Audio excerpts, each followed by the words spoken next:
Jau tie marketingistai. Tai vienintelis marketingo podcastas be uždarų durų ir paslapčių. Tik čia sužinosi visas karščiausias bei aktualiausias marketingo naujienas, patarimus bei išgirsi efektyviausias pardavimų strategijas be jokių bet.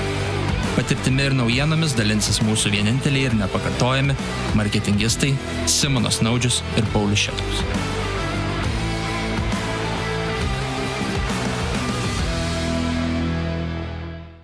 Agne, esi Lietuvos skaitmeninio marketingo industrijoje beveik nuo pat pradžių.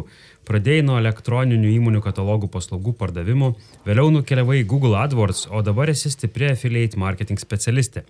Kas pasikeitė skaitmeninio marketingo pasaulyje nuo tada, kai pradėjai ir kodėl pasirinkai būtent šią affiliate sritį? Na, rimtas toks pristatymas. Labai keista apie save taip klausyti, bet iš dalies... Šį skaitmeninio marketingo pasaulį įžengiau prieš 10 metų, tai nežinau, ar čia buvo ta pati pradžia, bet sakyčiau, jo, galbūt, dar tokia pradžia. Tais gudžiais laikais, kai dar AdWordsai buvo vadinami AdWords. Taip. Dirbau tada agentūroje reklamos, kuri buvo viena iš pirmųjų Google partnerių smulkiam ir vidutiniam verslui. Nu, tai taip drąsiai galiu teigti, kad buvome tie tokie pradininkai, kurie edukavo Lietuvos verslus, kodėl reikia investuoti į Google AdWordsus tuo metu, kokia yra kainodara ir panašiai. O jeigu kalbant, ar kažkas pasikeitė, tai manau, kad taip, labai daug kas pasikeitė. Labai daug kas. Tai, nežinau, pradedant nuo to, kad tuo metu buvo tik tai Google AdWordsai, tai paieškoje keywordai, nebuvo nei Google Display Networko, nebuvo nei YouTube adsų, aš jau net nekalbu apie Facebook adsus, ten SEO, TikTok ir panašiai. Tai manau, kad tikrai daug kas pasikeitė ir ne tik tai iš tos tokios produktinės dalies, bet manau, kad apskritai ta internetinė prekyba labai išaugo, ne tik kad pasaulyje, bet ir pačioje Lietuvoje.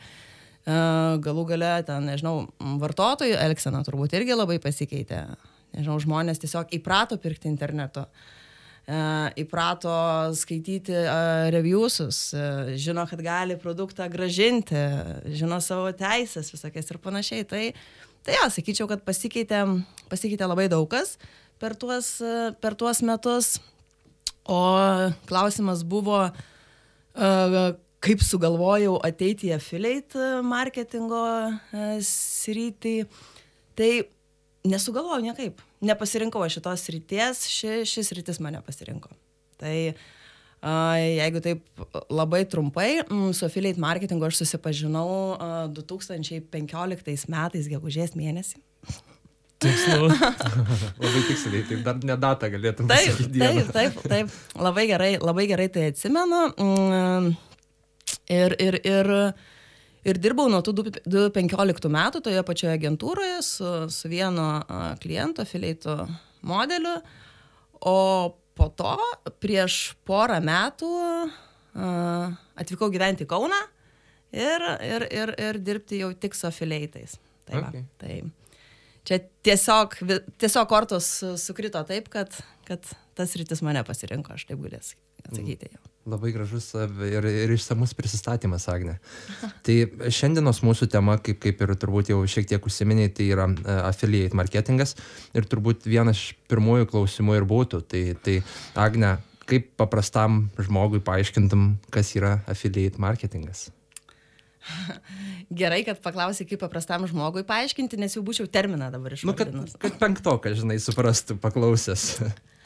Čia irgi geras dalykas, aš atsimenu, dabar truputėlį nuo temos nukrypsiu, kai Google atstovai atvažiuodavo mus, kai dirbo agentūroje, mus mokinti, kaip reikia pristatinėti Google AdWordsus verslam, tai sako, jeigu sugebėsi paaiškinti savo močiutei, kas yra Google AdWordsai, reiškia jau gali dirbti su jais.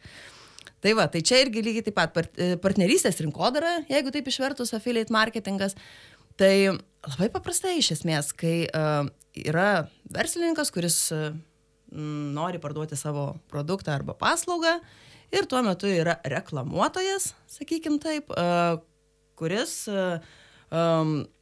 reklamuoja tą produktą arba paslaugą ir už tai gauna tam tikrą mokestį. Tai čia jau yra, žinau, susitarimo reikalas, tai gali būti kažkokia, pavyzdžiui, fiksuota suma už kiekvieną pardavimą, arba tai gali būti revenue share modelis. Kai kuriais atvejais būna galbūt toks nelabai populiarus tiesiog maržinis modelis, kai kažkokia tai marža tiesiog affiliate'as pasiema. Tai va, bet pats populiariausias modelis, bent jau aš su kuriuo dirbu, tai yra tas CPA, kuomet tiesiog verslininkas reklamuotojui moka fiksuotą sumą už kiekvieną pardavimą. Ar gali išversti, kas yra CPA? Cost per acquisition, Okay. cost per action gali būti. Okay. Tai čia palėtė jau tą, kokie galėtų būti skirtingi turbūt affiliate marketingo arba partnerysčių rinkodaros, kaip išverti lietuviškai, modeliai skirtingi, ne? Tai čia CPA, tas cost per acquisition, vienas iš jų galėtų būti. Taip. Kokie dar galėtų būti affiliate modeliai? Jo, tai dar irgi yra pakankamai populiarus, tai CPL, cost per lead. Tai čia jau yra daugiau paslaugų galbūt sektorija, kuomet mokama už kiekvieną atvestą tą lydsą. Tai gali būti už kažkokią, tai pavyzdžiui, nežinau, užpildytą formą, tarkim. Man kilo gal klausimas, kuo tada tai skiriasi nuo klasikinės reklamos agentūros, kai ateina klientas ir sako, reklamuok mano prekę ar paslaugą. Labai geras klausimas. Nes yra ir agentūrų, kurie dirba affiliate modeliu. Tai, sakyčiau, skirtumas galbūt būtų toks, kad jeigu verslininkas ateina į reklamos agentūrą, ar ne, tai verslininkas skiria kažkokį biudžetą, tarkim, nežinau, Google Ads'am, o agentūra paima kažkokį tai administracinį mokestį, ar ne? Ir tą mokestį jinai turės nepaisant to, ar įgyvendins tuos tikslus ar neįgyvendins. Tai skirtumas, sakyčiau, būtų toks, kad čia įsivaizduojam taip, kad agentūra turi investuoti savo pinigus į reklamą ir tik tuo atveju, jeigu parduos produktą arba atves lydsą, tik tuo atveju gaus mokestį iš verslininko. Tai čia labai panašus modelis kaip tas success revenue, pasiektų rezultatų modelis, ne, su verslu irgi. Kažkiek, jo. Realiai, jeigu pardavimus generuoja elektroniniai prekybai, tai gauni savo tos administracinius ir pelną nuo revenue share. Taip. Tai čia reiškia, kad jeigu tu, pavyzdžiui, tau reikia žinomumo, tai pas affiliate'ą neisi. Bet jeigu tu turi labai konkretų dalyką, kurį nori parduoti konkrečioje rinkoje, tai tau gali būti labai sėkmingas pardavimo kanalas, ne? Taip. Taip, visiškai teisingai. Bet affiliate'as jis tau nekurs brando žinomumo, vardo ir taip toliau ir panašiai. Kaip pasakyti? Vis tiek stengsis siūsti pardaviminę žinutę. Jo, bet pardaviminė žinutė tuo pačiu gali formuoti ir brandą. Pavyzdžiui, jeigu ir ne jeigu, o labai dažnu atveju būna, kuomet affiliate'ai tiesiog pasirenka reklamos kanalą, kaip tarkim Facebookas arba, nežinau, Google Display Networkas, banerinė reklama arba YouTube adsus. Ar ne? Tai nors ir kampanija yra pardavimo skatinimo kampanija, tačiau per vaizdą tu ir žinomumas didini. Tai netiesiogiai, galima taip sakyti, netiesiogiai gali reklamuoti ir brandą. Okay. Tai grįžtant šiek tiek prie to affiliate marketingo modelių, tai šiam momentui išvardinai CPA ir PPL. Ar yra dar kažkokių modelių, ar čia būtų tie pagrindiniai? Čia būtų pagrindiniai. Čia būtų pagrindiniai. Yra dar ir CPC, tai kai mokama tiesiog už paspaudimą, kai galbūt verslininko tikslas yra susigeneruoti kuo daugiau trafiko į savo website, bet apie tai daug kalbėti tikrai nenorėčiau, nes pati esu labai mažai su tuo susipažinusi. Okay. Man tas CPC tai čia būdavo kaip prieš 10 metų, kuomet kalbėdavai ne kokia yra konversijos kaina, bet kokia yra paspaudimo kaina. Ir ta agentūra, kuri pasiūlys mažesnę paspaudimo kainą, tikėtina laimės konkursą. Tai. Man taip gaila, kad šiomis dienomis dar vis sutinku verslų, kuriem pardavimus, jų tikslas generuoti pardavimus, bet jų kaip metrika yra tas CPC, tai sakau, jūs nežiūrėkite į CPC, jums jeigu aktualu pardavimai, tai generuojam tos pardavimus ir žiūrim į tas karštesnės metrikas, kiek kainuoja mums tas pardavimas, negu tas CPC, paspaudimas. Taip. Pilnai tikiu, kad dar tokių verslų Lietuvoje yra labai daug. Tai tada judant šiek tiek toliau, tai įsivaizduokim tokią hipotetinę situaciją, kad mes pradedam kažkokią affiliate marketingo programą, kažkokį produktą, paslaugą pardavinėjam ir turbūt klausimas būtų, kaip, nuo ko pradėtume ir kaip išpopuliarintume, kaip supažindintume auditoriją su mūsų ta affiliate programa, nuo ko pradėtum. Tai jūs būtumėte kaip verslininkas, kuris norėtų reklamuoti per affiliatus savo paslaugą, tarkim, ar ne? Paslaugą, arba galim paprašiau imti tada produktą kažkokius, nežinau, į rinką mes į rinką išleidome kažkokius peilius, virtuvinį komplektą ir kaip tą affiliate programą sukurti. Atsiprašau, čia kompiuteris užstrigo. Gerai, tai gal tada aš labai trumpai truputėlį tokių terminų papasakosiu iš affiliate pasaulio, kas automatiškai ir atsakys į tavo klausimą. Tai visų pirma, tai jeigu ir tas verslininkas ar ne, kuris nori parduoti peilius, tai jisai vadintųsi advertiseriu. Toks yra terminas. Reklamuotojas yra affiliatas ir yra toksai irgi labai stiprus trečias veikėjas šioje rinkoje, tai yra affiliate networkas. Kitaip tariant, tai yra tarpininkas tarp advertiserio, to verslininko ir affiliato. Tai tų networkų irgi būna labai įvairių tų vertikalių, sakykime, yra networkai, kurie dirba būtent CPA modeliu ir kuriuose gali rasti begalės produktų, tai nežinau, ten tų pačių peilių ar kažkokių, nežinau, mikrofonų, dronų, ar bet kokių produktų, kurie yra fiziniai produktai. Yra networkų, kurie yra kitokių vertikalių, kaip pavyzdžiui, žinau, tenai žaidimai, internetiniai, lošimai, ten datingai gali būti, kripto ten kažkokie networkai.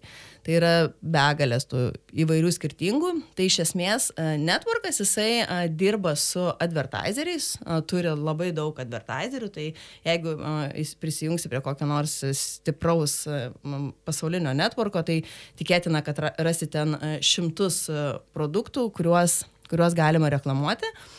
Ir lygiai taip pat tie networkai dirba su affiliatais, tai gali būti arba tie stand-alone affiliatai, arba tai gali būti agentūros. Tai tiesiog agentūros, kurios turi, pavyzdžiui, nežinau, kelis media buyerius, ten žmonės, kurie dirba su contentu, su creatyvais ir panašiai. Labai įdomią mintį paminėjai, kad su tais terminais, kad verslas vadinamas šitoj vietoje advertiseriu. Kažkaip kaip iš reklamos industrijos ateinantis, aš kaip tik, taip mane šiek tiek supainioja, kad verslas yra ir tada agentūra advertiseris. Žinai, o čia pats verslas yra advertiseris, tada yra in the middle networkas. Ir čia galiu papildyti iš senų laikų, kad Lietuvos reklamos įstatyme, pavyzdžiui, yra reklamdavys, reklamuotojas, tai matai, vis tiek kaip ir iš esmės atsakomybę dažnai neša ne kanalas, o tas, kuris moka už reklamą. Tai žiūrint iš tos pusės, tas advertiseris yra kaip ir pagrindinis, iniciatorius ir užsakovas, o affiliatas tampa kaip kanalas. Ne? Tai jeigu, pavyzdžiui, produktas bus prastas arba nedeliverantas, tai atsakys tada ne affiliatas, o tas advertiseris, kuris yra tas davėjas. Taip. Okay, tai čia daugiau tas legal perspektyv, iš tos pusės, ne? Ateinantis turbūt tas terminas. Manyčiau. Tai šiaip labai gerą tą temą palėtei dėl to legal viso dalyko. Tai iš esmės, kas yra labai svarbu, ar ne, advertiseriui tam pačiam, kuomet jisai pradeda dirbti su networku, networkas turi užtikrinti, kad jisai irgi dirba jau su laiko patikrintais affiliatais. kad tas affiliate'as jisai, korektiškai reklamuos tą produktą, kad laikysis visų susitarimų ir panašiai. Kad ten reklamose nemeluos kažko, ko nereikia ir taip toliau. Tai va, tai yra irgi labai svarbu. O ar įmanomas būdas užsiregistruoti affiliate programai be to middlemano, kaip dabar tas trendas vis populiarėja, kad visi nori praleisti tą middlemaną, kodėl atiduoti ten savo tą share jiem, žinai, galbūt aš galiu tiesiogiai, žinai, prekiauti tą programą. Ar įmanomas toks variantas? Labai geras klausimas. Taip įmanomas. Tikrai įmanomas, tik tai, labai paprastas pavyzdys, ar ne? Resursai vis tiek yra riboti. Advertiseris tikėtina, kad, turi irgi ribotą kiekį žmonių, kurie komunikuos jau su networkais arba su affiliate'ais, ar ne? Tai su networku yra paprasčiau dirbti, todėl, kad tai, tikėtina bus didesnis scale'as, daugiau stabilumo kažkokio ir panašiai.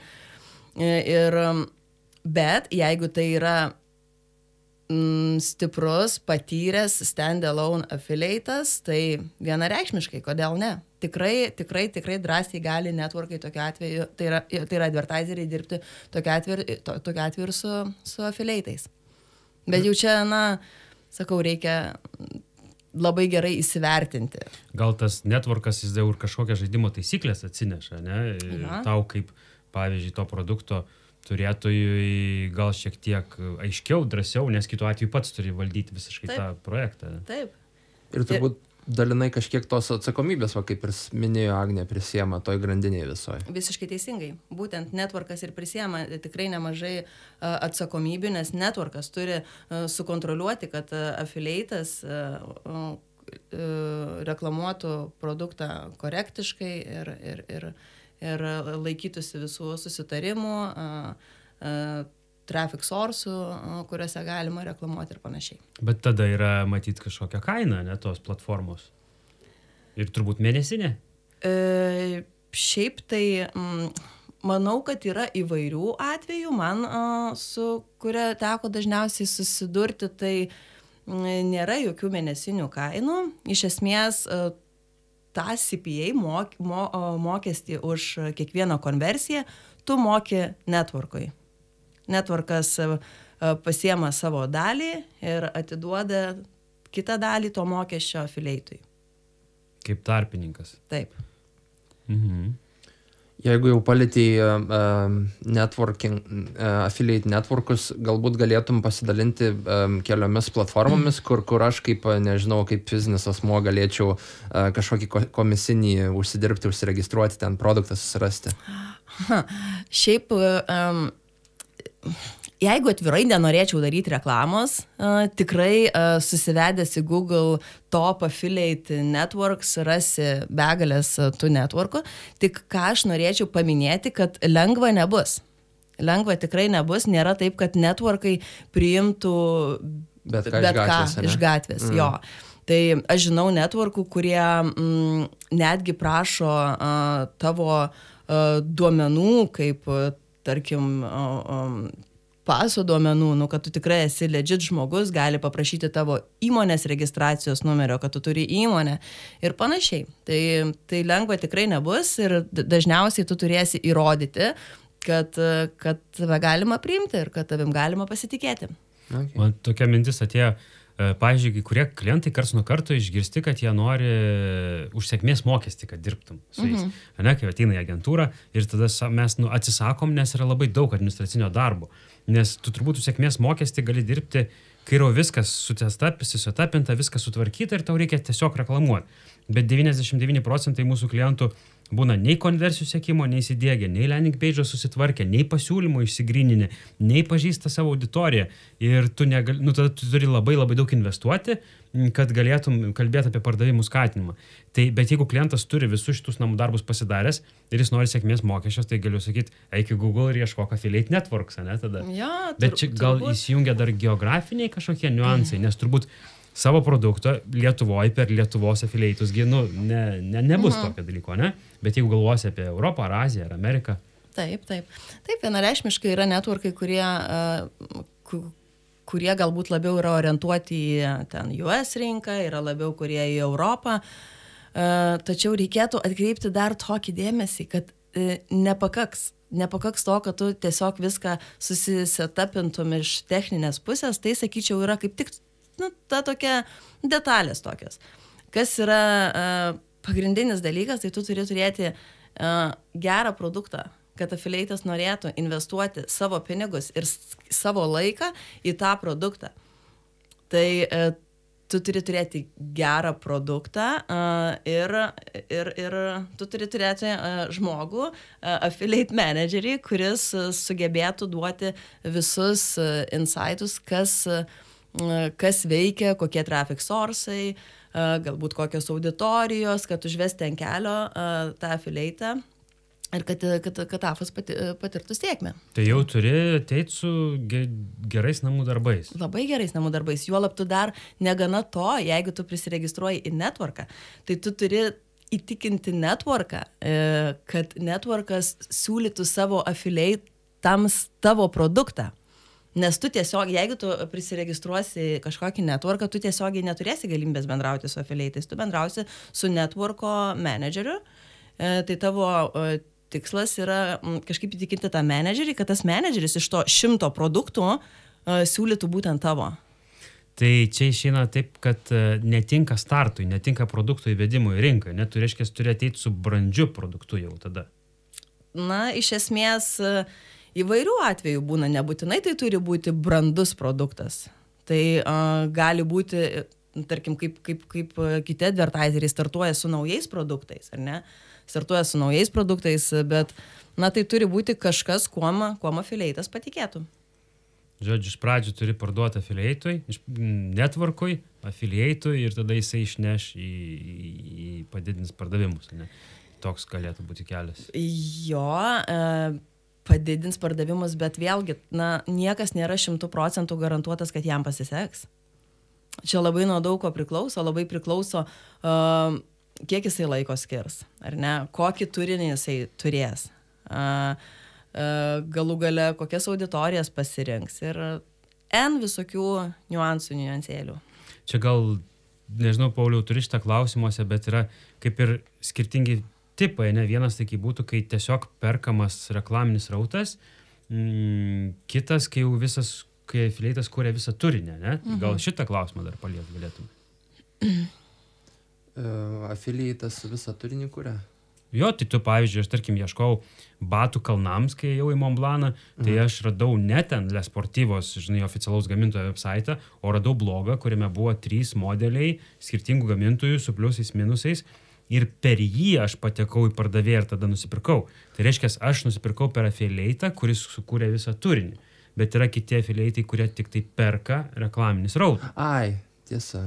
Ir jie nekuria landing page, blogų ir viso kito. Tai va čia yra pakankamai skirtingi dalykai, ne? Taip. Tai čia kaip galima grįžti prie to dalyko, kaip populiarinti tą affiliate marketingo programą, tai va čia ir būtų tas, va, kaip tu paminėjai, kad arba tu perkiesi reklamos rautą ir tiesiogiai tą produktą pardavinėjai, arba per tas nuorodas turbūt.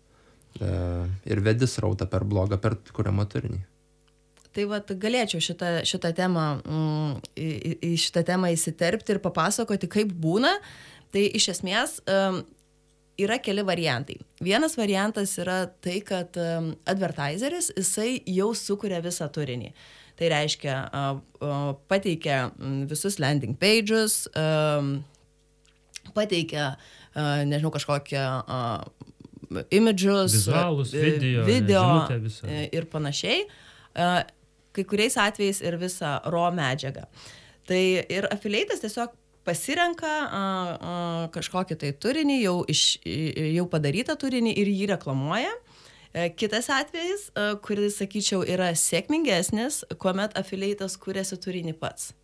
Tai reiškia, nežinau, ten advertiseris gali jam nusiųsti produktų, jisai gali pats pasidaryti nuotraukas, video, pats pasidaryti kažkokius pre-sale pages, savo turinį ir reklamuoti produktus su savo turiniu. Tai galiu pasakyti, kad toks variantas dažniausiai veikia geriau, kadangi unikalus turinys, jisai yra sėkmės raktas. Va dėl to ir norėjau, kad šiek tiek patikslintum, kodėl būtent pats kaip affiliate'as kuria savo turinį sėkmingesnis variantas, nes kaip tik aš atrodo, taip iš šalies žiūrint, atrodo logiškiau, kad kaip tik kaip advertiseris, verslas AKA pateikia raw materialus, tai ir žino ir kokia kryptim, kokia komunikacija nori keliauti, bet turbūt tas, kaip pasakyti, fabrikuotas, nėra to ryšio su vartotoju, čia turbūt pagrindinė problema.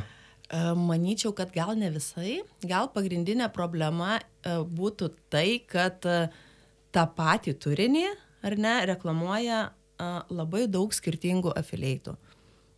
Tai tu taikai į panašią auditoriją, sakykime, tas pats traffic sources, tas pats turinys, tai tu tiesiog daliniesi vienu pyrago gabalėliu su daug skirtingų kolegų, sakykim taip. Tuo tarpu, kai tu turi unikalų turinį, galbūt panašų, tai turinys galėtų būti panašus, ar ne, kas veikia industrijoje, tiesiog, šiek tiek kažką tai pakeisti. Tai vat, kažką pasifilmuoti ir galiu pasakyti, nežinau, kiek teko susidurti, dažnu atveju, ypatingai šiais laikais, labiau veikia tikrai ne tas blizgantis turinys, tas pro turinys, bet labiau veikia tas toksai namūdinis turinys, kai yra tiesiog rodoma, kaip naudotis tuo produktu ir rodoma ne kažkokioj išblizgintoj studijoje ar, nežinau, ten kažkokiam prabangaus viešbučio kambaryje, o namuose, kur matosi, kad ten ir kokia ten šiukšlytė numesta ar dar kažkas, kad kuo paprasčiau. Tai tas veikia geriausiai. Ar galėtum dar tada prie to pačio pasidalinti, turbūt kokie tavo akimis būtų populiariausi, kūrybiškiausi, nežinau, įdomiausi kanalai, kaip išpopuliarinti tą savo produktą, paslaugą su affiliate programa. Tai čia aišku, kas be ko PPC, bet galbūt, nežinau, tą patį lauko reklamą užpirkinėti galėtume, ar kažką tokį iš įdomesnių tokių dalykų. Ar čia negajus tas praktikoje? Ne, su lauko sudėtingai. Net neįsivaizduoju, bet kažkaip jeigu nemanau. Lauko reklama su lazeriu tau į akį, žinai, paduosi spindulį, kai paskui tu prie kompo pirksi, nueis spindulys atgal į kompą ir užfiksuos konversiją, tada why not? Bet why not? Ta prasme, tai vis tiek tu landing page jau susikūrė, ne? Ta prasme, su ta programa produktą. Nuimam tą patį, grįžtam prie virtuvinių peilių rinkinio, ne? Tipo, ir aš noriu visoje Lietuvoje jį suprekiauti ir gauti kažkokį affiliate komisinį iš jo. Bet matai, čia yra skirtingi, manau, interesai, nes tu, pavyzdžiui, kaip gamintojas, kaip verslo savininkas, tai tu nori ilgalaikių tikslų, affiliate'ui reikia čia ir dabar apmokėti reklamos sąskaitas ir dar užsidirbti atlyginimą šeimai išlaikyti. Tai jam dabar į brandingą investuoti, ilgojų laikotarpių, sumerkti savo pinigus. Juolab kaip tu pamatuosi, kad tas pardavimas atėjo iš tos lauko reklamos. Pardavimas tai tiesa, kad nepamatuosi, bet jie visą laiką lauko reklamą grindžia, įdomu irgi podcast'ą neperseniausiai klausiau, kad srautu, žinai, ir jie matuoja per Bluetooth įrenginius, per tavo telefoną, tai tipo 5 metrų spindulį, jeigu prieėjai prie billboardo, tai jau tada matuos, kad tu matei reklamą lauko, bet iš tikrųjų klausimas turbūt yra, ta prasme, gal žmogus tiesiog nugaras stovėjo į tą, žinai, billboardą, bet jį užfiksavo, kaip tipo pamatė. Arba įsivažiavo mašiną keleivis ir miegojo. Ne, tokių nebūna. Jeigu kalbant apie populiariausius, bent jau man su kuo teko susidurti populiariausius kanalus, tai yra mokama reklama, tai pagrinde Google, Meta, kažkiek TikTokas ir galbūt tai, kas Lietuvoje dar nėra labai populiaru, yra native adsai. O marketplace'ai, nežinau, Amazonas, eBay'us. Jo, šitie irgi, marketplace'ai tikrai irgi įeina. Okay. Bet marketplace'e affiliate'as keliauja į marketplace'ą, nes tengi, žiūrėk, ir sutartys, sandėliai, pristatymai, čia girdėti tokie verslo klausimai jau, kur jau affiliate'ui būtų sunku atstovauti verslą. Bet žinau, kad yra, bet čia vėlgi žinau, kad tikrai yra specializuotų affiliate'ų, kurie dirba su marketplace'ais. Aš asmeniškai patirties neturiu su tokiais affiliate'ais, bet tikrai teko girdėti, kad yra tokių. O native adsais tai vadini tuos, kurie, pavyzdžiui, yra tam influencerio blogė to affiliate'o, ar ne? Ne. Čia pabandysiu labai paprastai paaiškinti. Native adsai tai būtų, įsivaizduojam, nu, va, tarkim, Lietuvos mastu, ar ne, įsivaizduojam, kad 15 minučių kokie, ten Delfi, Lietuvos rytas, nežinau, ten populiarūs portalai, turi savo kažkokį tai reklaminį plotą, nu, va, panašiai kaip Google Display Networkas, tik kad tai būtų ne Google, o kita platforma. Ir va, yra, pavyzdžiui, tarkim, gerai, va, tarkim, įvardinsiu, va, pavyzdžiui, iš tokių networkų, va, yra tokia Tabula, yra Outbrain, tokie populiaresni native networkai, kurie tiesiog turi susitarimus su daug pasaulinių portalų ir tie portalai savo tą reklaminį plotą, sakykime taip, nuomoja tiem networkam. Tai va, tai dažniausiai būna toks turinys, na, ne reklaminio pobūdžio, bet straipsninio pobūdžio, kaip tarkim, nežinau, pirmam puslapį ar kažkokioj tai skiltį yra rašomas straipsnis apie kažkokią problemą, užeina ant to straipsnio, ten yra aprašoma apie tą problemą labai daug ir išsamei, keliauji ten, kur į apačią ir yra tos problemos sprendėjas, tai kažkoks tai produktas arba paslauga. Tai jeigu taip labai paprastai. Tai bus, tai reiškia, ne baneris, o jau turinys. Jo, na, aišku, bus kažkokia nuotrauka įdėta, kaip ir ant straipsnių būna nuotraukos įdėtos. Nes dar pagalvojau, žinai, kai sakai native adsai, kad, pavyzdžiui, tas pats tenais 15 minučių, ir rytas, tarkim, turi kažkokius slotus, kuriuos atiduoda per display networkui, kitą ten per kokią formą, o trečią, kur pats, išnuomoja, pavyzdžiui, ten gali mėnesį išnuomot pas jį ir grinai tą vietą ir turėsi. Ir ten nebus aukcionas kas kartą. Tai reiškia, vis tiek tai yra ne apie tai, o jau apie išsamesnį dalyką. Taip. Tai va, tai Lietuvoje, gal sakau, tai nėra labai populiaru, bet šiaip pasaulyje tai labai populiaru. Tai sakyčiau, galbūt vienas iš tokių stipresnių kanalų. Kur tau tartis su atskiru kiekvienu portalu atskirai, kai tu gali vienoje, ne? Platformai kažkaip įsigyti ir distributinti. Taip. Agne, tai mes pradėjom dabar prekiauti produkto paslaugomis iš affiliate programos pasiėmę ir kaip tada mes pamatuosim tos visos kampanijos sėkmę, efektyvumą ir galbūt klausimas, kokios svarbiausios metrikos tavo akimis būtų sekti. Aišku, pardavimas kas be ko, turbūt vienas iš pirmųjų, bet turbūt be pardavimo dar kažkas yra. Nu ne, jeigu aš tai sakyčiau, kad o kas dar gali būti aktualu? Pardavimas, vienareikšmiškai. Tai yra pagrindinė metrika, kurią tu matuoji. Tai bendrai gal truputėlį ir papildysiu. Tai yra jo pardavimas ir turbūt vertėto pardavimo. Nu, tai įsivaizduojam, kad galbūt tu pardavinėji peilių setą, ar ne? Tačiau galbūt dar yra kažkokie tai papildomi upsellai tavo puslapyje. Galbūt žmogus gali įsigyti ne vieną peilių setą, o 2 peilių setus. Ir gal dar gali įsigyti dar kažkokius priedus.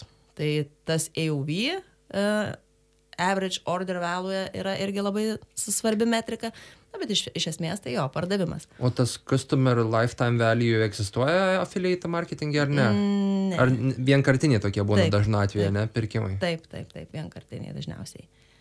Ok, supratau. Bent jau galbūt ir egzistuoja, tik tai greičiausia ne e-commerce affiliate'ų pasaulyje. Galbūt tai galėtų būti, kai kažkokie, nežinau, ten subscriptionai ar kažkas tokio. Kažkokios kitokios paslaugos. O kokios tada galbūt yra rizikos tame? Va, gal 2 būtų klausimai. Ar yra kažkokios rizikos ir kitas gal yra kažkokių prekių ar ko, kuriam netinka tiesiog šitas kanalas? Iš esmės. Jo, tai jeigu dabar kalbant apie rizikas, tai rizikų žinoma yra visuomet. Viena iš tų rizikų galėtų būti tai, bet tai vėlgi čia daugiau, jeigu tu dirbsi tiesiogiai su networku ar ne, tai čia jau kaip ir networko atsakomybė, ar ne? Bet jeigu dirbsi tiesiogiai su affiliate, rizikų gali būti, kad tave tiesiog, apgaus, sakykim taip, ar ne? Na, va, pavyzdžiui, tu matysi pardavimus, jie keliauja, bet galbūt tie pardavimai keliauja iš vogtų kortelių, kaip pavyzdys. Arba galbūt tie pardavimai nėra tikri ir tu gausi grąžinimų labai daug. Tai tokių dalykų būna, tai svarbu tą labai suvaldyti. O kaip grąžinimai įsiskaičiuoja, tai ta prasme tada negauni to komisinio už tos grąžinimus? Iš esmės, tai labai... Kaip afilieitas. Labai kaip afilieitas, įvairiai būna. Ai. Įvairiai būna. Būna tokiu atveju, jeigu, tarkim, pardavinėjai labai dideliu kiekiu, ar ne, tai tikėtina, kad prašysi advertiserio ar networko, kad tau mokėjimus darytų, ne į mėnesį kartą, bet galbūt į mėnesį kelis kartus. Ir jeigu, tarkim, kas savaitę, pavyzdžiui, tam, kad tau visada reikia turėti tų apivartinių, kad tu galėtum užsakinėti tą reklamą. Tai va, tai per savaitę laiko galbūt nespės suvaikščioti visi grąžinimai. Tai va, tą svarbu stebėti, bet, čia vėlgi, čia tokių dalykų neišvengsi, tai dėl to kas yra labai irgi svarbu, tai tiesiog, susirasti tų tokių patikimų partnerių, patikrinti juos ir darbuotis, neįvaikytis ten kažkokių tai trumpalaikių sėkmių. O ar yra tada affiliate marketingo programuose kažkokių etiškumo taisyklių ar kokių taktikų vengti? Čia turbūt referina daugiau iš SEO pusės, tarkim, kad geriau nedaryti tų black hat SEO taktikų. Ar affiliate marketingė tas galioja? Tai žinoma, galioja. Aš neišskirčiau, kad affiliate marketingė yra kažkokių tai išskirtinių etikos, nežinau, taisyklių ten ar panašiai, nei paprastam digital marketingė. Neišskirčiau. Galioja tos pačios taisyklės, kad, laikytis susitarimų ir viskas. Yra tam tikros taisyklės, ką pateikia advertiseris, kokių terminų negalima naudoti, kokių traffic source'ų negalima naudoti ir panašiai. Kaip pavyzdys, tarkim, ar ne, labai dažnai advertiseris prašo, kad, tarkim, Google Search kompanijose affiliatai nenaudotų brando vardo. Nes brando vardą, tarkim, naudoja, tarkim, advertiseris turėdamas savo kažkokią internal media buyingo teamą ir tų brandinių kampeinų, kad nenaudotų. Tai va, bet būna kartais taip, kad affiliatai vis tiek naudoja. Tai tada tu surandi tą affiliatą pagal jo linką ir rašai, kad taip nedaryk. Tai va tokių, bet, sakau, neišskirčiau kažko tokio, kad jau būtent šitam pasaulyje būtent kažkas tai tokio kitokio yra. Tai va, standartas. Ar yra kažkokių produktų, pavyzdžiui, kuriem tiesiog šitas kanalas netinka?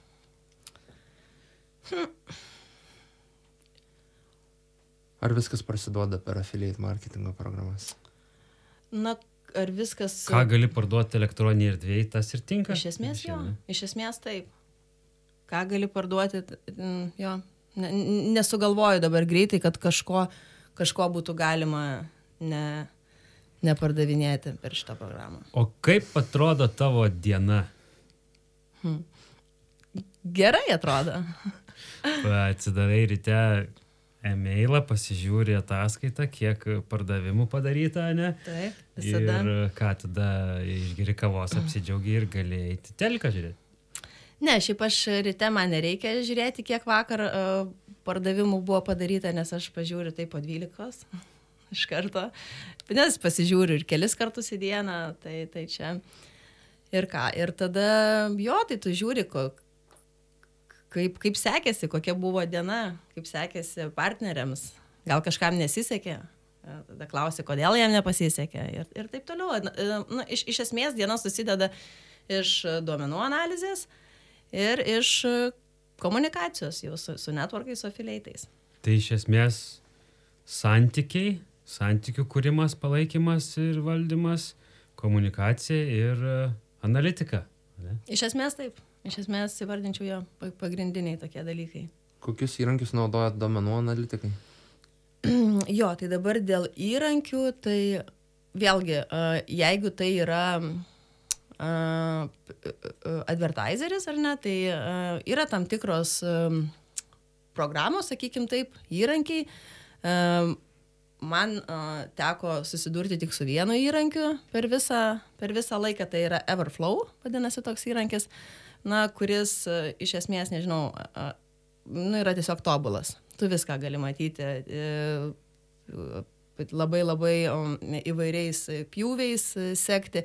Juolab tas įrankis yra labai populiarus ir bendrai affiliate marketingo pasaulyje, tai dažniausiai, jeigu pradedi dirbti su kažkokiu networku arba affiliate, tau nereikės apmokinti, kaip naudotis tuo įrankiu. Tai Pauliau, ką nusprendai? Ar kursi produktą, ar būsi affiliate'as? Aš vis dėlto tikiu, kad ateitis priklauso brandingui ir prekinio ženklo kūrimui. Todėl galvoju, kad pirkti, perparduoti produktą, paslaugą su metais vis paprasčiau ir paprasčiau, bet vis sunkiau išsiskirti iš tos minios. Todėl mano investicija šiemet bus pagrindinė į prekinį ženklą. Ir todėl kurti savo prekinį ženklą ir per jį parduoti produktus ir paslaugas. Pats save parduoti. Per prekinį ženklą, jo. Tai rebrandinti realiai, ta prasme, nežinau, man tą patį virtuvinių peilių rinkinį, tai galbūt aš jo pats negaminsiu, bet savo brandį logotipą užklijuosiu jo ir parduosiu taip. Nes, matai, turbūt verslas turi labai paprastą klausimą. Ar, pavyzdžiui, tau pasistatyti didžiulę, digital marketingo komandą, kuri dirbs su visų pasauliu ir kurs turinį visam pasauliu, ar tau prijungti dar vieną kanalą, ir tu taip diversifikuoji ir nesudedi visų kiaušinių vieną krepšį ir tada tu valdai, nes valdai savo išlaidas, nes jeigu tu turi internal komandą ar freelancerius, tai tu turi pastovę kašto eilutę. Su influenceriais tu gali turbūt kažkokį laiką influenceriais, sakau, tai su affiliate'ais tu gali reguliuoti tas savo išlaidas, kampanijas, jų skaičių, kiek ir esi tada tampi lankstus ir turi papildomų kanalų. Tai turbūt sunkoka būtų pačiam vienam viskam parduoti viską visam pasauliu. Vis tiek tu turėsi turėti partnerius ir turbūt norėsi turėti įvairių kanalų. Čia įdomią vietą palietė irgi su influenceriais. Agne, Lietuvoje irgi gan gaji praktika, kad influenceriai reklamuoja kažkokį produktą, yra kodukas ar kažką. Tai ar čia jau affiliate marketingas? Galbūt ne. Neįvardinčiau taip, kaip iš dalies pagal apibrėžimą, kaip ir galėtų būti, iš esmės. Irgi ta partnerystė gaunasi, ar ne? Bet kadangi, nežinau, influencerių dabar tokia era yra labai didelė ir kaip pats matai, ar ne, ten ir reklamuoja ir Lietuvos influenceriai įvairius produktus, tai aš galbūt ir palikčiau ten tą vietą influencerių marketingas. Gal influenceris jisai labiau dažnu atveju, ypač žinomesnis, turės, pavyzdžiui, taigi turi, tarkim, 2000 už postą, žinai, tai nėra to success fee, nes affiliate marketingas ant to yra paremtas, kad tu turi rizikuoti savo pinigais ir savo darbu ir tada gausi už rezultatą. Kai standartinis apmokėjimas daugiau. O jau influenceris jis jau parduoda dėmesį, parduoda savo followerių dėmesį, už fiksuotą kainą. Čia geras labai pastebėjimas, nes, iš esmės, ima kažkokį fiksuotą mokestį už postą. Gali būti iš to posto 100 pardavimų, gali būti 10 pardavimų, gali būti nei vieno pardavimo, bet vis tiek influenceris jisai gaus savo tą mokestį. Tai jeigu aš turiu labai gerą produktą, galiu įdėti į influencerių, matai, kaip čia tas žodis jau užsikabliavo šiandien, galiu įdėti į affiliate networką, ne? Arba jeigu aš turiu daug patirties pardavimuose skaitmeniniuose, galiu eiti, pasimti savo patinkantį produktą ir jį pardavinėti savo rinkui. Iš esmės tai. Taip, visiškai teisingai. O sakyk, Agne, tada judant šiek tiek toliau, kokia situacija affiliate marketingo Lietuvoje? Kažkada čia senai bandžiau užsiregistruoti į kelias programas ir neleido, nes buvau iš Lietuvos, nepasiekiamas buvau. Tai ar ta prasme galima, kokia situacija affiliate marketingo Lietuvoje, ar iš vis įmanoma? Dabar irgi keli klausimai. Ar yra affiliate'ų Lietuvoje, kurie reklamuoja produktus visam pasaulyje? Taip yra. Yra tikrai, pati pažįstu ne vieną lietuvį, kurie labai sėkmingai reklamuoja pasaulinius brandus.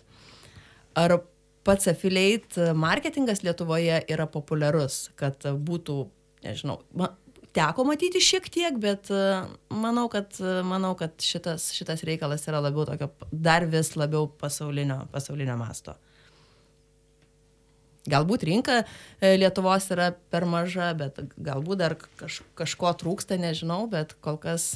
Tai gal tie lietuviai tiesiog su ten Londono ar Kipro įmonėm, žinai, užsiregistravę savo? Ne, nebūtinai yra lietuvių, kurie yra užsiregistravę su lietuviškom įmonėm. Viskas su to yra tvarkoj. Tai afilieitų yra iš viso pasaulio. Na, mes ir patys dirbame su afilieitais iš visur, tai nežinau, pradedant Ameriką, baigiant Izraeliu. Tai nemanau, kad čia šitoje vietoje yra svarbu iš kurios tu šalies. Gal kažkokių kitų reikalavimų ten netitikai. Okay. O tada sekantis klausimas, ar affiliate marketingas tinka tik tais B2C, ar galėtų būti B2B ir kokie pagrindiniai skirtumai turbūt būtų? Man asmeniškai su B2B neteko susidurti, bet manau, kad tikrai gali būti. Matai, B2B labai dažnai būna pardavimas, tai yra sutartis, tiekimo sutartis metam, 3 metam. Ir tai nėra toks vienkartinis emocinis pirkimas. Tai man būtų sunku įsivaizduoti. Jeigu tu ten vienam kartui nusipirkai kažkokiu tai guolių dėžutę, tai ar tu jau esi čia B2B klientas, taip, tu sunaudosi savo gamybai, bet tu kaip B2B klientas, tai tu norėsi turėti pastovų tų guolių tiekimą. Jo, bet pavyzdžiui, jeigu tu esi įmonė, ar ne, ir perki, tarkim, VPN kokį nors, ar ne, tai iš esmės tikrai galima labai drąsiai tą paslaugą parduoti affiliate marketingo pagalba. Tai tau tą vienkartinį pardavimą padarys, o paskui pats verslas pasirūpins, kad tą subscriptioną ten metam ar kažkokią tą sutartį įsitęstų. Tai tada tik tą vienkartinį jie nepadaro, kaip ir realiai affiliate marketingas, ir ties tą vietą nutrūksta tas bendradarbiavimas, ir paskui verslas persima tą leadsą, ne? Taip. Gal su skaitmeniniu produktu yra lankščiau. Jo, su skaitmeniniu produktu lankščiau, nes jo ir lengva, sąlyginai lengva parduoti ir sąlyginai lengva atsisakyti. O su fiziniu produktu arba tiekimu ten eina labai daug klausimų, kaip tie visi sandėliavimai, pristatymo laikas, broko ten tvarkymas ir jau čia, ne affiliate'o klausimai tada. Galbūt, taip aš taip bandau mąstyti teoriškai, galbūt būtų ir galima, jeigu tu generuoji leadsus, ar ne? Tai kuomet verslas, tas pats moka už kiekvieną, nežinau, užklausą kažkokią. Tai kaip ir įmanoma tada iš esmės. Už leadsus, taip. Aišku, su leadsais yra labai sunku visada pamatuoti jų. Nes tu gali turėti 100 leadsų, bet jeigu vienam parduosi, tai tau atpirks visą tą darbą. Taip. Tas kitoks susiskaičiavimas negu CPA. Jo, skaičiavimas yra visiškai kitoks ir reikalaujantis daugiau įsitraukimo turbūt. Ne, kad tu tą kiekvieną leadsą, tada tu turi kažkur tai sekti, kada tas leadsas, ar jis taps pardavimu, ar netaps pardavimu. Tikėtina, kad jeigu ir taps, tai tikrai ne po ten savaitės, ar ne, gali tapti ir po metų, galbūt ir po 1.5 ir panašiai. Tai šita tokia kelionė kur kas ilgesnė. Grey zonas, jo, kaip minėjai, kad vartotojo kelionė turbūt antiek yra išilgėjus ir iš tikrųjų, kas atvedė tą pirkimą, nes galbūt tą banerinę kažkokią reklamą pamatė socialinės tinkluose, tada į svetainę grįžo per direktą po kelių savaičių, žinai, ir paskui galbūt trečiu sąlyčiu su tuo produktu per organinę paiešką jis tave susirado ir nusipirko. Tai kas tau atvedė, žinai, tą pirkimą? Taip. Tai čia, čia nuolatinis klausimas, čia kaip ir su adsais, turbūt visada žiūri tas assistant conversions ir galvoja, ar ne, ar čia, jeigu adsas dalyvavo, ar ne, toj pirkimo kelionė, tai kaip ir galima biškį pridėti, kad reklama suveikia. O gal būtų ir suveikus ir be adsų, gal būtų nespaudęs ant adso, užėjęs, susiradęs organiniai paieško. Tai čia. Tai minėjai, kad keliausi į Las Vegasą? Taip, kaip tik į kazino pasitūsit biškį. Jo, manau, kad ir kazino aplankysiu. Tai labai tikiuosi. Researcho tikslais affiliate marketingo programas irgi pasižiūrėti. Taip. Jo, tai važiuoju, šiaip į metus po kokiu porą kartų tenka aplankyti affiliate'ų konferencijas į šio tipo konferenciją, tai važiuosiu pirmą kartą, dar neteko būti. Tai bus smagu. Dirbsiu labai daug, bet nesunkiai, nes kai dirbi tai, kas patinka, tai tiesiog nesunku. O turi kokį malonų ar nemalonų nutikimą šitoj srity? Malonų ar nemalonų, tai tų nutikimų ištisai visokių. Papildyčiau šiek tiek dar irgi tada galbūt prisimeni kažkokią kūrybiškiausią affiliate marketingo sprendimą, kuris tau įstrigo ir taip sakytum, čia tai gerai padarė, žinai, tėvo. Ir kad pati norėjai net pabandyti. Šiaip galiu pasakyti, kad negalėčiau išskirti vieno. Tikrai negalėčiau, todėl kad tų sprendimų kūrybiškų yra begalės. O kas tai yra iš esmės turinys. Storytellingas, kaip pasakoja apie tam tikrą produktą ir kaip tas produktas gali palengvinti, tavo gyvenimą, tai sakyčiau, daug tokių labai. Šiaip affiliate'ai šitoje vietoje yra be proto kūrybingi. Okay, tai čia palietei labai įdomią tada irgi temą, kaip tu įsivaizduoji ateitis atrodo affiliate marketinge, būtent su tais naujais technologiniais iššūkiais ir naujomis technologijomis, įskaitant Web Free, AI, visus tuos įrankius. Vėlgi, neišskirčiau affiliate'ų, kaip pasikeis būtent jų, ar ne, ten gyvenimas, nuo bendrai skaitmeninio marketingo. Tai sunku atsakyti, priklauso labai kokio laikotarpio perspektyvoje mes kalbam. Ar kalbam apie šiuos 2024 metus, ar kalbame 5 metų perspektyvoje, ar kalbame 10 ar 20 metų perspektyvoje. Tai čia iš esmės, nežinau, aš tai taip toli labai nežiūrėčiau, nes, viskas tikrai labai, labai keičiasi. Jeigu kalbant apie šiandieną, sakykim taip, tai manau, kad galbūt jeigu moki naudotis tais įrankiais, jeigu skiri tam laiko, gal net ir pinigų investuoji, tikiu, kad tai galėtų palengvinti kažkiek tai gyvenimą, bet kad kažkokią tai labai jau, nežinau, didžiulę įtaką darytų, kol kas tai aš to nepastebiu. Labai daug apie tai kalbama, kad dirbtinis intelektas pakeis žmonių darbą, galbūt, bet aš taip manau, kad galbūt ne žmonės pakeis, bet galbūt padės žmonėms dirbti. Tai vat.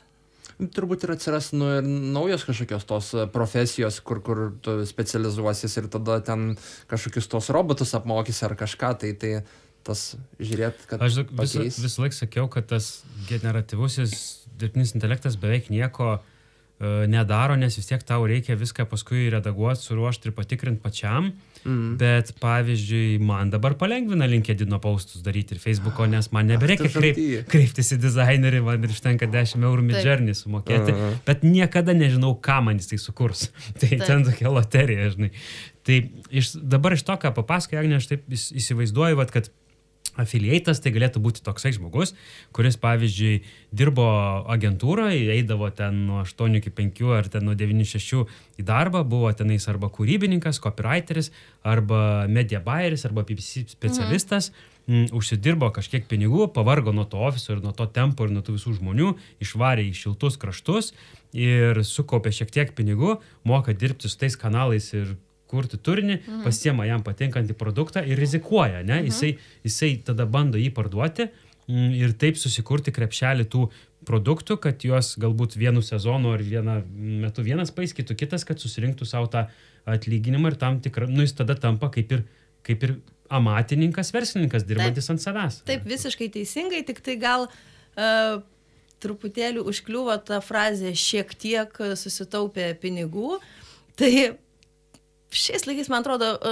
labai tas slidi riba, kas yra šiek tiek. Tai yra, žinai, tas pagal kiekvieną friends, family and fools, jeigu nesusitaupėja, nepasiskolinti, bet tu negali tapti affiliate neturėdamas kažkokio tais kapitalo, ne? Taip. Tu tikrai turi turėti kapitalą. Nes vis tiek Facebook'ui, Google'ui ir kitiem numokėsi. Taip, tu mokėsi iš savo pinigus ir tu tau gali ir nepasisekti. Nes kai tu ateini į darbą, tai atiduodi savo darbą ir po ten mėnesiuko gauni pinigų. Čia tu pradedi dirbti, tu iš karto dedi savo pinigus kiekvieną dieną ir paskui arba jie grįž padidinti arba ne. Ir taip, ir tau gali nepasisekti. Gali tikrai nepasisekti. Ir labai nepasisekti. Ir gali būti, kad tu savo tą šiek tiek tiesiog prarasi ir viskas. Ir dar turbūt tau reikia susikurti tada savo irgi tokį kaip tinklą, tų blogų, ne, ten visko, o kad turbūt reikia nemažai laiko įsivažiuoti ir galbūt tada affiliate'ui tas networkas, tas platforma tampa labai padeda atsirinkti ir tą produktą tada, kad jis irgi gal jaučiasi saugesnis, nes žino, kad ta platforma neįsileis kažkokio tais visiškai, ne? Kaip ir taip, kaip ir ne, nes, labai priklauso. Produktas gali būti geras. Gali būti traffic source'as geras, gali būti viskas gerai, bet galbūt timingas bus blogas. Bet čia gali būti kaip su, pavyzdžiui, turi butą, ne, ir paleidai į booking.com ir paskui, kai atvažiuoja pas tave žmogus, tu jam sakai, kitą kartą kreipkis mane tiesiogiai, sutaupysi ten, 15 ar 20%. Tai čia tada šitas dalykas turbūt visoms platformoms arba tinklams yra tam tikras peilis, ne? Ar čia tos pusės nėra suinteresuotos dirbti tiesiogiai? Tai taip, tai čia labai irgi geras pastebėjimas. Tai faktas, kad tikrai affiliate'as gali eiti tiesiogiai, bet korektiškas verslas, sakykim taip, to neleis turbūt. Nepriims, sakys, dirbk su networku, nes, networkas mums generuoja nuolatinės pajamas, stabilumą, pušina mūsų oferius ir panašiai, tai ir dirbs su tuo networku. Ir viskas. Ir dar turbūt pagalvojau, kad iš to, ką tu pasakai, tai affiliate'ai tampa kaip labai stiprus kūrybinis impulsas, nes jeigu tu turi savo marketingo skyrių, jisai yra užverstas labai daug vidinių dalykų, pasitvirtinti akcijas, pasiūlymus, kurt kažką, dirbti su tiekėjais. Ir tada tie žmonės tampa riboti kūryboje ir jie arba turi samdyti tada kūrybininkus, o affiliate'as, jeigu turi savo ten mini studiją, dar kažką, jam nereikia visų tuo rūpintis backgroundu ir jis tiesiog gali kurti ir leisti, ne? Gali, bet tai nėra taip, kad užtenka tik sukurti ir paleisti. Tai media buyerio darbas tikrai netoks. Tai yra duomenų analizė.